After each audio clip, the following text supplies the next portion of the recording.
Amém. Glória a Deus. Queridos, vamos à palavra de Deus. Quero ler um texto. Quando eu fui fazer o slide, o Samuel falou assim: para quê? Esse texto todo mundo tem que saber de cor. Daí eu falei assim: então fala. E ele falou certinho. João 3,16. Está lá, ó. Leia comigo. Vamos junto?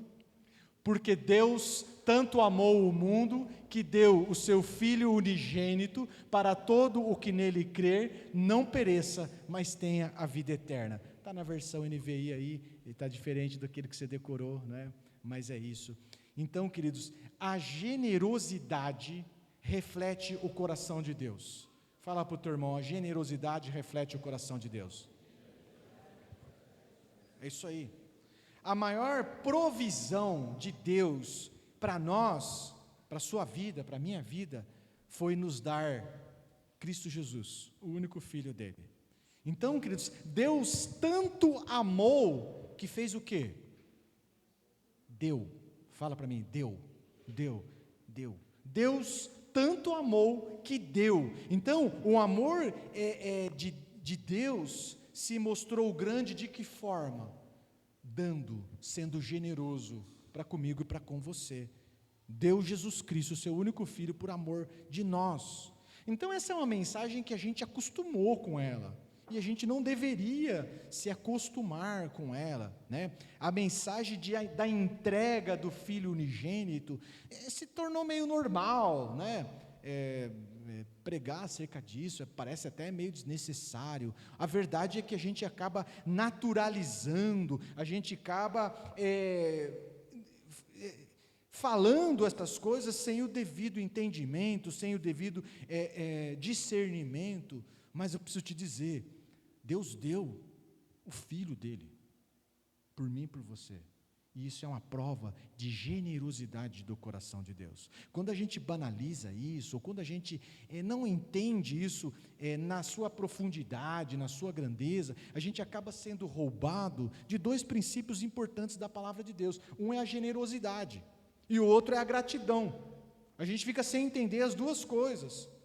E muito da nossa frieza espiritual, muito da nossa falta de intensidade, de vibração na fé, na adoração, sabe o que é? Sabe se dá por quê? Porque a gente não entende essa gratidão de Deus, então não responde essa dádiva de Deus com gratidão.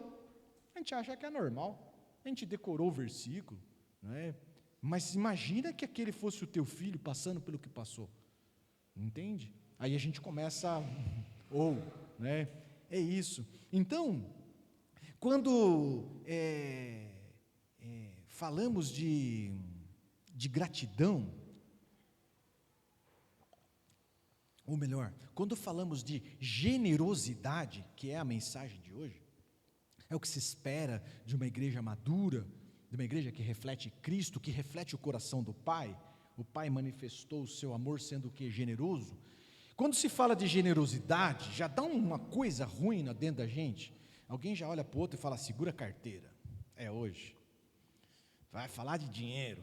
Meu Deus, bem no dia que eu trouxe, né, a Brenda na igreja, o pastor vai falar de dinheiro. Então, queridos, o fato é que generosidade envolve sim finanças, mas não é só finanças, não é só dinheiro. Generosidade extrapola para todas as áreas da nossa vida. Afinal, convenhamos, né? Nem só de dinheiro vive o homem, não é verdade? Não é só, as nossas demandas não são apenas de dinheiro, sim ou não? Amém? Amém? Né? Então, generosidade, queridos, é dar, é repartir. Dinheiro também, mas generosidade é dar atenção ao próximo. Já reparou que a nossa, que já vai começando a denunciar a avareza do nosso tempo? É dar ouvido ao próximo, é dar amor ao próximo, é dar um abraço no próximo, é dar um sorriso ao próximo, é estar ao lado, é dar um braço forte, dar uma ajuda, dar um amparo. Generosidade é dar o perdão ao próximo, é dar uma segunda chance ao próximo. Generosidade é isso, é socorrer, é estar ao lado. Então, eu preciso te dizer uma coisa, que nos nossos dias, a avareza, que é o contrário de generosidade, a avareza se manifesta na vida de alguns, da seguinte forma: eles pagam para não servir, eles pagam para não evangelizar. Não, eu dou dízimo, dou oferta, o pastor prega, a missionária prega, é por isso que eu dou dízimo e oferta. Pagam para não servir, pagam para não dar atenção ao próximo, pagam para não doar, para não se doar ao outro, viu? Isso não é generosidade, isso é avareza, é isso, quer preservar. Generosidade é muito mais do que dar algo, é muito mais do que dar valor, é muito mais do que dar bem, é dar de si. Fala para mim aí, é dar de si, é repartir de si, porque Deus amou e fez o quê? Deu um caminhão de dinheiro? Deu ouro? Deu prata? Não, Ele deu de si o quê? O seu único filho. Isso é generosidade, Então, a generosidade, quando ela é pensada, e isso pegou a igreja, hein, cara? Isso pegou muitos de nós. Quando a generosidade é pensada apenas no âmbito dos bens, das posses, das finanças, ela é pequena, ela é medíocre, é isso. Ela está bem rasa, e pode inclusive induzir, se enganar que está sendo generoso, quando na verdade está sendo avarento, porque está dando para preservar-se, dando para não dar da sua própria essência, dar de si. É isso, paga para se preservar, essa é a realidade. E o Senhor, a verdade é essa, né? O Senhor quer mais de nós, e nós temos mais a entregar, nós temos o nosso coração, nós temos a nossa vida, nós temos a nossa essência. Amém?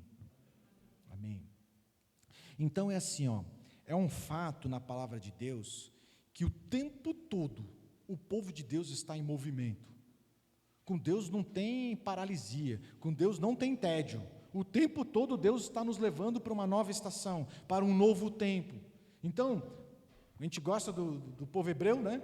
O povo hebreu estava no Egito, Deus os tirou do Egito e estavam levando eles para outro lugar, para Canaã. Sim ou não? O tempo todo o Senhor está nos conduzindo para uma nova estação. Eles estavam numa terra de escravidão, Deus está os movendo para uma terra de libertação. Eles estavam numa terra de miséria e de escassez, Deus está levando para um lugar, para uma nova estação de abundância, de prosperidade. Nós estávamos nas trevas, longe de Deus, e nós somos transportados para o seu reino da luz. Glória a Deus. Vai parar aí? Não.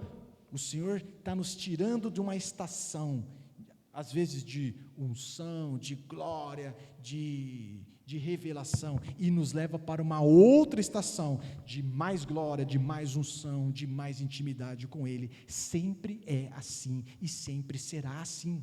Amém? Então, não tem comodismo com Deus.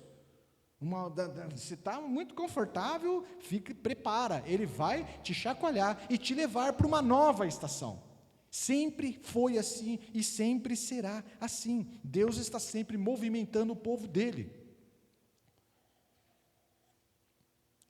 Agora é o seguinte, queridos, apesar de estarmos nessa movimentação, nesse mover de Deus, rumo ao propósito de Deus, muitas vezes, eu já ministrei isso aqui, a lógica, a mentalidade, o jeitão de pensar da estação passada, a passada, quer governar na nova estação.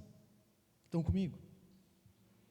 Sabe que o jeitão de pensar, a forma de gerir as coisas, a forma de ver as coisas da estação passada, ela quer continuar direcionando a nossa vida, direcionando os nossos pensamentos, as nossas estratégias, a forma de conduzir as coisas na nova estação.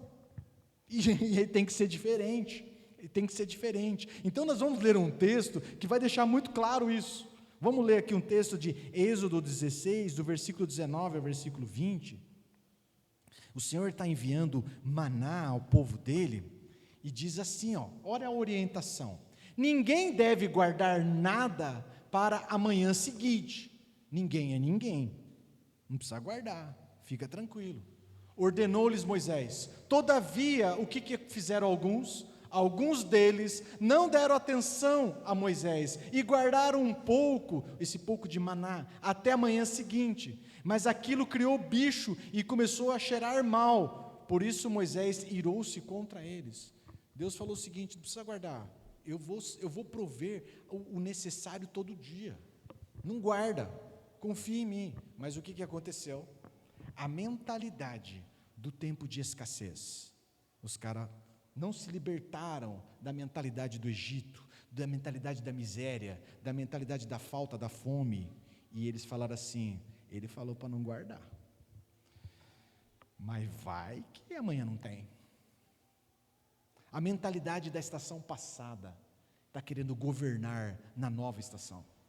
Vai que não tem, vai que Deus falou, mas vai que Deus, bem na nossa vez, falha. É melhor guardar. E aí, no que aconteceu? Deu bicho, estragou. Então, queridos, não pense, e a gente olha para algumas passagens, não deveria, mas às vezes a gente olha para algumas passagens bíblicas, e a gente acha que só acontece com os caras, não acontece conosco. A mentalidade do Egito, a mentalidade da escassez, fez com que esse povo duvidasse da generosidade de Deus, em dar o que a gente precisa, a medida certa a cada dia. É isso. Então, não pense que com você é diferente. Não é diferente, nós somos iguais, não é diferente. Nós também carregamos as sequelas de experiências passadas. Nós também carregamos as sequelas das estações passadas. E quando eu falo estações passadas, eu estou falando de relacionamentos passados, de empresas passadas, de negócios passados, de lideranças passadas, de ministérios passados. A gente carrega essas sequelas.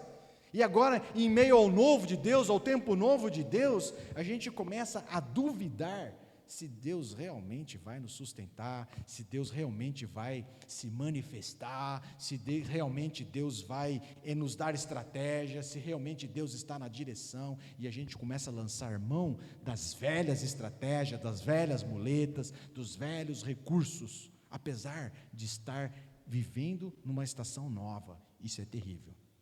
Isso é terrível, isso é terrível. Então, a verdade é essa, meu irmão. Deus quer nos tirar do Egito, da escravidão, de uma estação passada, mas muitas vezes essa mentalidade persiste em nós. E qual que foi a estratégia que Deus usou para libertar o povo de Israel? O deserto.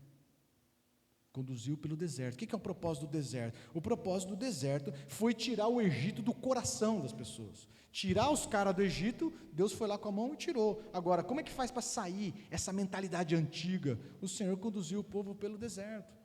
A ideia do deserto é colocar o povo em sintonia com o novo de Deus. A ideia do deserto é esqueça o que se foi, viva o novo. Essa é a ideia do deserto.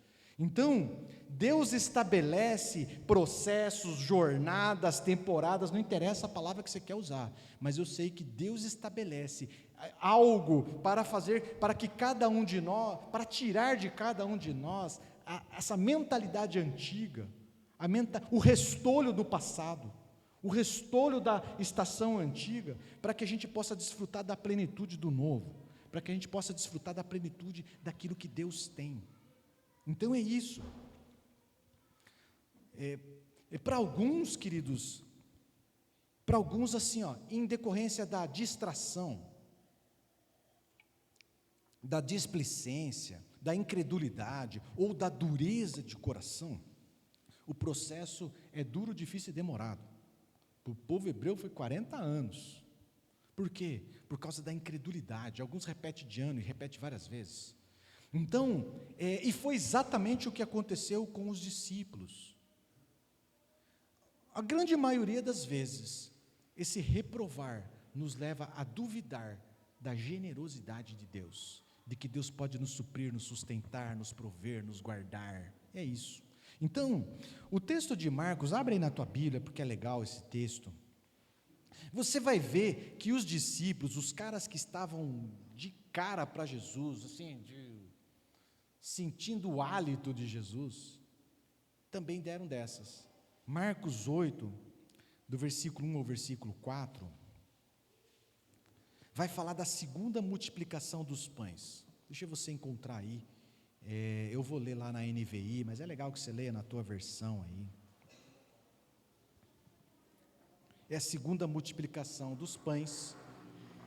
Se o texto está falando que é segunda, é porque provavelmente já aconteceu a primeira, sim ou não? É óbvio que já aconteceu a primeira. E provavelmente, ou com certeza, os 12 discípulos participaram da primeira e agora estão diante da segunda.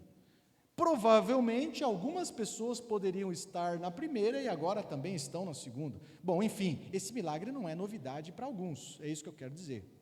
Então vamos lá.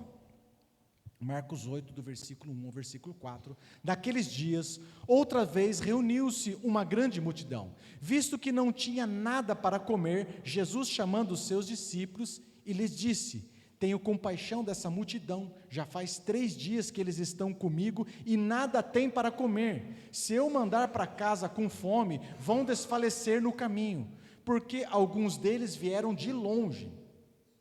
Isso é a fala de Jesus. E os seus discípulos responderam: onde, neste lugar deserto, poderia alguém conseguir pão suficiente para alimentá-los? Vem aqui comigo. E os seus discípulos responderam, o versículo 4 aí, sim ou não?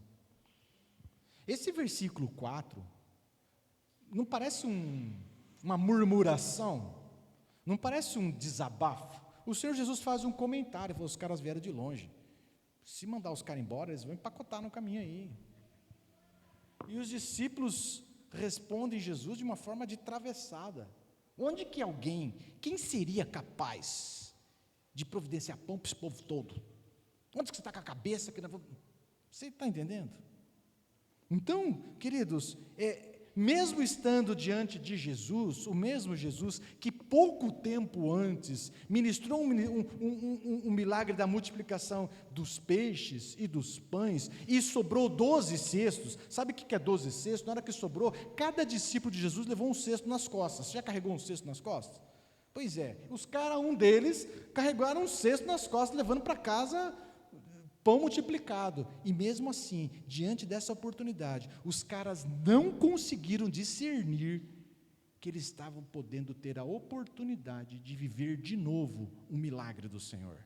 Não, ficaram com papo, presos na velha estação, preso na escassez, preso no natural, preso na circunstância adversa. Olharam para o deserto, olharam para a circunstância, olharam para o povo faminto, olharam para Jesus e falaram assim: ninguém tem condição disso. Talvez eles não tivessem condição. Talvez a fala boa assim: Senhor, o Senhor sabe que a gente não tem muita coisa, mas a gente já viu o Senhor fazendo algumas coisas aí, o que você acha de fazer de novo? É isso, queridos. Mas não, a mentalidade presa na antiga estação roubou desses caras a visão, roubou desses caras. Então, não conseguiram entender essa nova estação, que eles estavam diante daquele que era capaz de fazer o sobrenatural, estavam diante daquele que era capaz de fazer o impossível acontecer. Não perceberam, estando diante de Jesus, metros de Jesus, sentindo o hálito de Jesus. Então Jesus, com a sua paciência, ele vai dar aula de novo. Vamos dar aula de novo. Deixa eu explicar para vocês de novo. Do versículo 5 ao versículo 10, Jesus vai dar aula de novo, igualzinho. Quantos pães vocês têm? Quantos pães vocês têm? Igualzinho na primeira. Perguntou Jesus. 7 responderam eles. Aqui tem uma jogada interessante, guarde esse número 7 que eu sei. 7 respondeu eles. Ele ordenou à multidão que se assentasse no chão. Depois de tomar os 7 pães e dar graças, partiu-os e os entregou aos seus discípulos, para que os servissem à multidão. E eles o fizeram. Tinham também alguns peixes pequenos. Ele deu graças igualmente por eles, e disse aos discípulos que os distribuíssem. O povo comeu até se fartar, e juntaram 7 cestos cheios de pedaços que sobraram. Cerca de 4.000 homens estavam presentes, e tendo-os despedido, entrou no barco com seus discípulos, e foi para a região da Dalmanuta.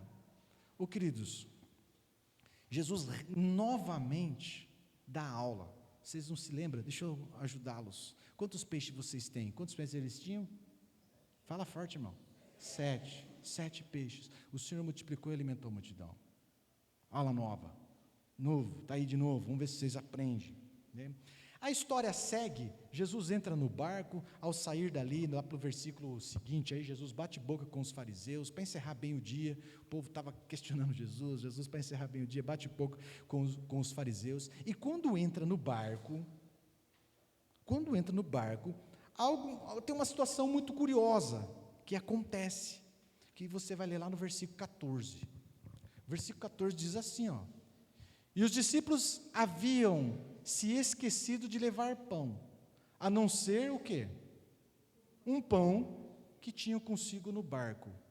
Espera aí, quantos pães vocês têm? 7 ou 8? Tinha 7, mas deixaram um escondidinho no barco. Espertinho? Isso é a expressão da mentalidade da estação passada. Por que não levou os 8? Porque alguém falou assim, vai que dessa vez não dá certo. Vai que dessa vez falha, bem na nossa vez, a gente vai ficar sem pão. Esse Jesus é imprevisível. É isso, queridos, a expressão da mentalidade da miséria, do passado, da estação antiga. Rouba a generosidade, nos rouba da generosidade. Guardou um. Então, a partir daí, Jesus vai dar um ajuste de foco nos caras. Por que guardou um? Né? É a mentalidade da avareza, fazendo duvidar dos cuidados de Deus, dos cuidados do Senhor.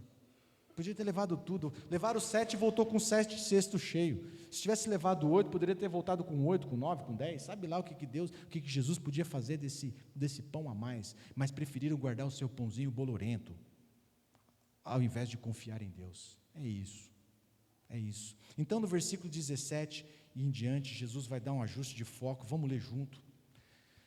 Percebendo a discussão, Jesus lhe perguntou, por que vocês estão discutindo sobre não terem pão?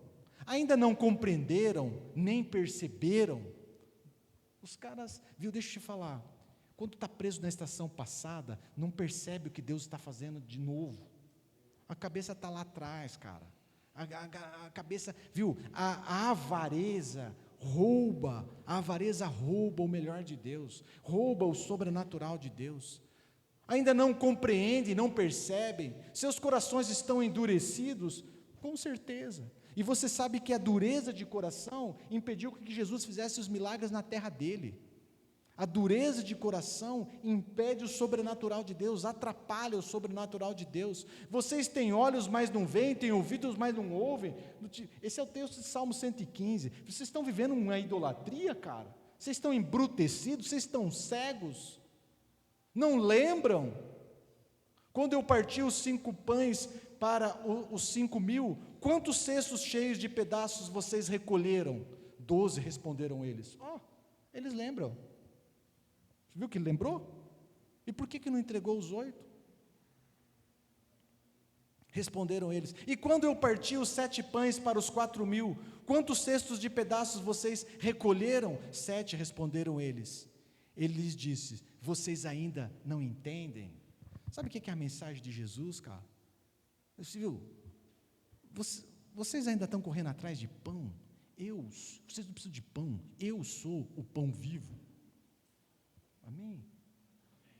Vocês não precisam de nada, o que vocês precisam é da minha presença. Essa é a mensagem, queridos, essa é a mensagem. O fluxo do cuidado, o fluxo da provisão, o fluxo da proteção, vem do céu para a terra. É isso, o que Jesus está falando, o fluxo da proteção vem do céu para a terra, e vocês ficam guardando esse pãozinho bolorento aí, podiam ter voltado com o cesto cheio, mas a avareza nos rouba, nos impede de desfrutar daquilo que Deus tem para as nossas vidas. É isso. Você não precisa de pão, fala para o teu irmão, você não precisa de pão, você já tem o pão vivo que desceu do céu. É isso aí, nós já temos Cristo. Qual é a sua fome, meu irmão? Qual é a sua fome? Jesus Cristo é a solução, é isso. Qual é a sua fome? Qual é a sua demanda? A solução vem dele. Então, não deixe, a mensagem para uma igreja madura é essa, não deixe, queridos, que a mentalidade da estação antiga, da avareza, da pequenez, limite aquilo que Deus tem a fazer na tua vida. Não deixe. Tudo o que precisamos, nós temos Cristo Jesus, pão vivo que desceu do céu, a água viva, viu? A expressão da generosidade de Deus, Ele deu a nós. O Romanos 8,32 é um cala-boca, olha isso aqui, cara. Aquele que não poupou o seu próprio filho, ele não poupou, ele generosamente semeou o filho dele, mas o entregou por todos nós, como não nos dará juntamente com ele e de graça o quê? Todas as coisas. Viu, se o cara não poupou o filho, vai te privar do quê? Se o cara não poupou o filho único dele, vai reter o quê? Vai reter o quê? Entende, queridos? Então, o ajuste de foco que nós precisamos ter é que o fluxo da provisão, do cuidado, da unção, de tudo que você puder imaginar, é do céu para a terra, e não da terra para o céu. Viu? O Deus Todo-Poderoso, fala comigo, Todo-Poderoso. O Deus Todo-Poderoso, dono de toda a prata e de todo o ouro, não está de olho no seu pãozinho bolorento, não está. Viu? O Deus Todo-Poderoso não é Faraó, que fica de olho, não está.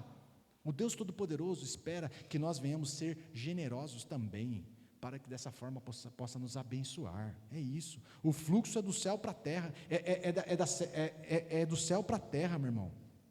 Agora, uma mentalidade passada, de escravo, de escassez, nos faz acreditar que não, vamos segurar, não, vamos reter. Guardaram um pão lá. Não teve a terceira multiplicação dos pães, cara. Aquele pãozinho que eles guardaram lá, tiveram que repartir em 12. Entende? Não teve. Poderiam ter voltado com um cesto a mais, 2, 3 cestos a mais, mas perderam a oportunidade de voltar com um cestão cheio nas costas, como foi da outra vez. Por quê? Porque quando retém míngua, é isso. Então, nós temos a dificuldade, queridos,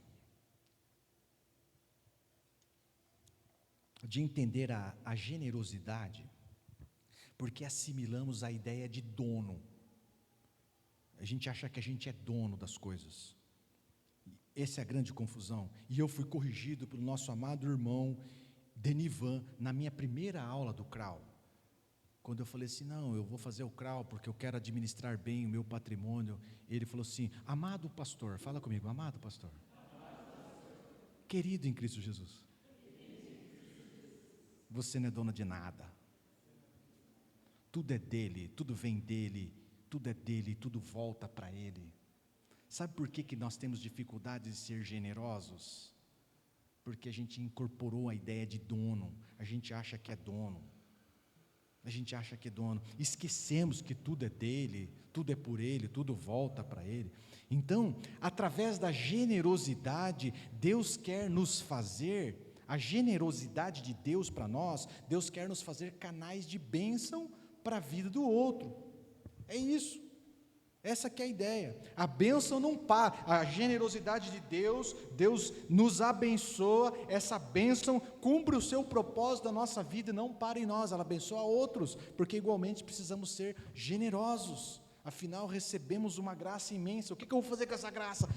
Toma um pouquinho para você, toma mais um pouco para você, toma um pouco para você, é assim que tem que ser, é assim que tem que ser, esse é o projeto de Deus. A bênção não é para parar em nós. Então vamos ler o texto de Gênesis 12, o versículo 2, que é a bênção de Abraão. Olha lá que legal. Nossa, essa bênção aqui, ó, farei de você um grande povo. Fala, eita Deus, né? Oh, glória, né? E o abençoarei, meu Deus, tornarei famoso o seu nome. Não, os caras já estão em êxtase, né?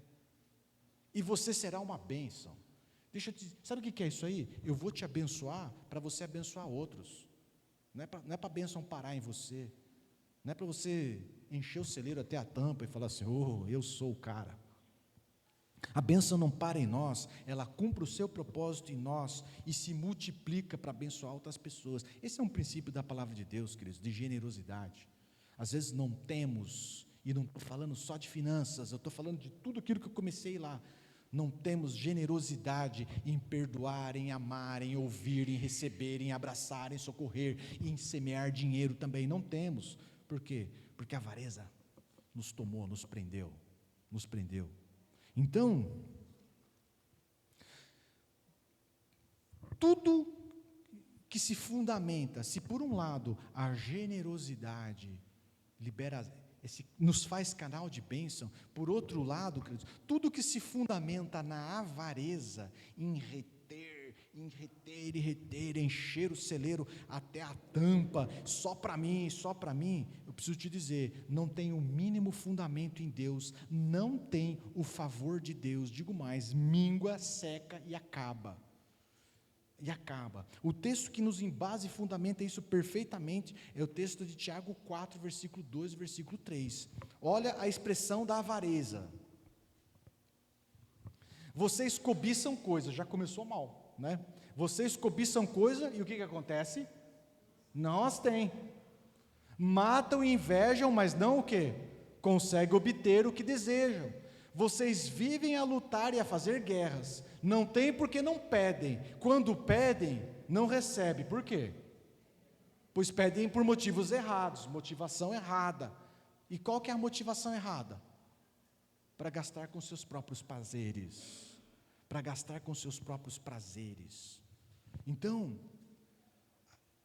tudo que eu peço, que eu busco em Deus, Deus deu o seu Filho, não nos vai reter nada, é isso, Romanos, acabamos de ler aqui, mas tudo que você pede, fundamentado na avareza, fundamentado no eu, pensando somente no eu, deixa eu te falar, é uma oração de tolo, ela entra para uma esteira assim, vai perder, não cumpre o propósito, não tem resposta de Deus, oração de tolo, porque o propósito de Deus não é que a bênção pare em nós, não é para o seu prazer, não é para o seu benefício, não é para você, é para nós. Deus te abençoa para você nos abençoar. Deus me abençoa para que todos nós, sejamos abençoados. Então,